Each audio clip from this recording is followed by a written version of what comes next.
आप अपने जीवन में हर वक्त खुश कैसे रह सकते हैं? आप अपने जीवन को शांत और लक्ष्यपूर्ण कैसे बना सकते हैं?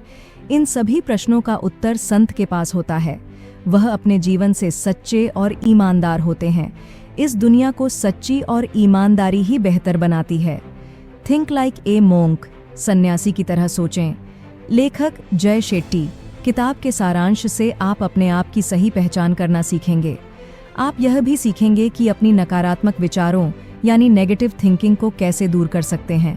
आप जानेंगे कि अपने अहंकार को गलत तरह से नहीं बल्कि सही तरह से इस्तेमाल कैसे करें। अहंकार का उपयोग अपने लक्ष्य को हासिल करने में कैसे लगाएं। इस किताब में यह भी बताया गया है कि मनुष्य जीवन का सबसे बड़ा लक्ष्य दूसरों की मदद करनी होनी चाहिए। दूसरों की मदद करने से हमें सच्ची खुशी का आनंद होता है। हेलो दोस्तों, मैं आरती चौधरी आपका भगीरथ ऑडियो हब चैनल में फिर से स्वागत करती हूँ। तो चलिए अब think like a monk book summary को शुरू करते हैं। पहचान। आप वह हैं जो कि आप सोचते हैं कि आप हैं। जब आप अपने काम में बेहतर बनना चाहते हैं तो आप अपने से बेहतर लोगों के पास जाते हैं और उनसे उस विषय के बारे में राय लेते हैं। अपने से बेहतर और एक्सपर्ट लोगों की राय से आप अपने काम में जल्द ही बेहतर हो जाते हैं। इससे जिस काम को सीखने में आपको ज़्यादा समय लगता उसे आप आसानी से जल्दी सीख जाते हैं। तो आप बताइए कि अगर आप अपने जीवन में खुश रहना चाहते हैं तो आप इसकी राय किससे लेना चाहेंगे? जाहिर सी बात है, आप इसकी राय संत, योगी, सन्यासी से लेना चाहेंगे। संतों को इस दुनिया से कोई सुख सुविधाएं नहीं चाहिए, पर फिर भी वह खुश है और अपना जीवन शांति से बिता रहे हैं। अगर आप अपने जीवन में शांति चाहते हैं तो आपको संत का अनुसरण करना चाहिए। इसका मतलब यह नहीं कि आप भी संत की तरह इस दुनिया की सुख सुविधाओं को छोड़ दें, परंतु आप संत से उनके जीवन मूल्यों को सीख सकते हैं। संतों से सीखी जीवन मूल्य आपके जीवन को बेहतर बनाने में मदद करेगी। आप अपनी सोच को संतों की तरह मजबूत बना सकते हैं। अपनी जिंदगी को एक अलग नजरिए से देखना शुरू करें और इस दुनिया को, अपने आप को समझने की कोशिश करें। आप यह जानने की कोशिश करें कि आपका इस जीवन में आने का लक्ष्य क्या है। आपका अपने जीवन का कुछ उद्देश्य होना चाहिए। अपने आप को अनुशासित और दूसरों के प्रति सेवा भावना बनाएं। आपकी पहचान, आइडेंटिटी समय और परिस्थिति के हिसाब से बदलता रहता है। जब आप अपने परिवार के साथ होते हैं तो आपकी पहचान अलग होती है, और जब आप अपने दोस्तों के साथ होते हैं तो आपकी पहचान और व्यवहार अलग होता है। हमारी पहचान की कई परतें होती हैं और यह जगह हिसाब से बदलते रहते हैं। इसके कारण हम कई बार अपनी असली पहचान ही खो देते हैं। इस किताब के लेखक को संतों के साथ रहकर काफ़ी आनंद का एहसास हुआ। उनसे इन्हें बहुत कुछ सीखने को मिला। लेखक अपनी नौकरी से खुश नहीं थे। परिवार वाले चाहते थे कि लेखक एक अच्छी नौकरी करें और अपने जीवन वैसे ही बताएं। अगर आप भी ऐसा चाहते हैं तो इसमें कोई बुरी बात नहीं है, पर आपको पहले यह समझना पड़ेगा कि आपकी खुशी किसमें है। अपने जीवन का सही मकसद खोजना और उसे करना ही जीवन को सही तरह से गुजारना है। दूसरों की बातों में न आकर आप क्या करना चाहते हैं वह देखें। अपने जीवन मूल्यों को पहचानें और निर्धारित करें कि आप अपने जीवन को कैसे बिताना चाहते हैं। एक सार्थक जीवन का निर्माण करने का एकमात्र तरीका बाहरी शोर को दूर करना और भीतर देखना है। जब हम आत्म आलोचनात्मक हो जाते हैं तो हम खुद को याद दिलाते हैं कि हमारे पास सकारात्मक गुण भी हैं। आश्रम लेखक के मठ में एक कक्षा के दौरान एक शिक्षक गौरांग दास ने मन के कैंसर, तुलना, शिकायत, आलोचना पढ़ाया। कक्षा में उन्होंने गपशप सहित नकारात्मक विचारों की आदतों के बारे में बात की। उन्होंने अन्य संतों भिक्षुओं को किसी ऐसे व्यक्ति के बारे में 10 अच्छी बातें लिखने का अभ्यास दिया जिसकी उन्होंने आलोचना की थी, और कुछ उनके बारे में कुछ बुरा बोला था। इस अभ्यास ने उन्हें गपशप की शक्ति और उसकी समस्याओं का एहसास कराया। हम लोगों की गलतियों पर ध्यान केंद्रित करते हैं, पर उनकी ताकत और अच्छी बातों पर ध्यान नहीं देते। हम खुद की भी सिर्फ गलतियों पर ही ध्यान देते हैं, पर हमें अपनी ताकत और अच्छाई पर भी ध्यान देना चाहिए। जब हम दूसरों की आलोचना करते हैं तो हम अपने आप में बुराई को देखने लगते हैं, लेकिन जब हम दूसरों में अच्छाई तलाशते हैं तो हम खुद में अच्छाई देखने लगते हैं। हम सभी को हर दिन नकारात्मकता का सामना करना पड़ता है। यही कारण है कि हम जिस तरह से इसे प्राप्त करते हैं उसी तरह से नकारात्मकता को निकालते हैं। हम छोटी छोटी खुशियों के बारे में बात करने के बजाय दिन के दर्द और चिंताओं की रिपोर्ट करते हैं।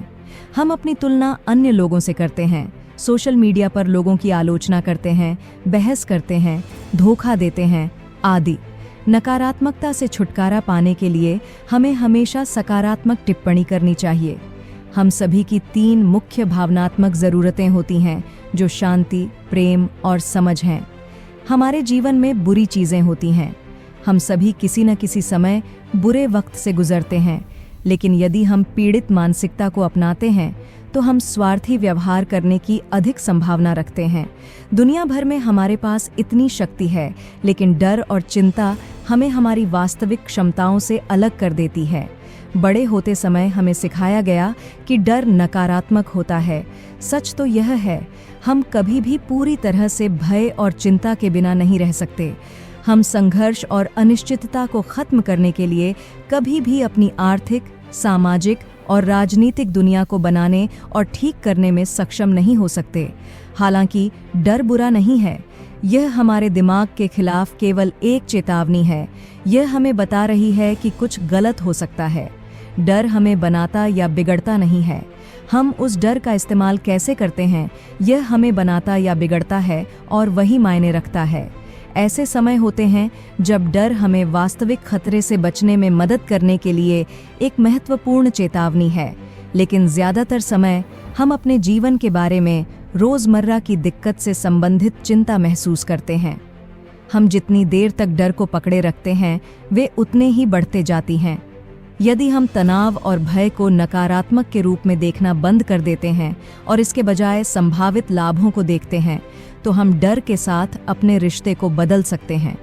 बेहतर जीने के लिए हम जो चाहते हैं, उसके पीछे के गहरे कारणों की खोज करनी चाहिए।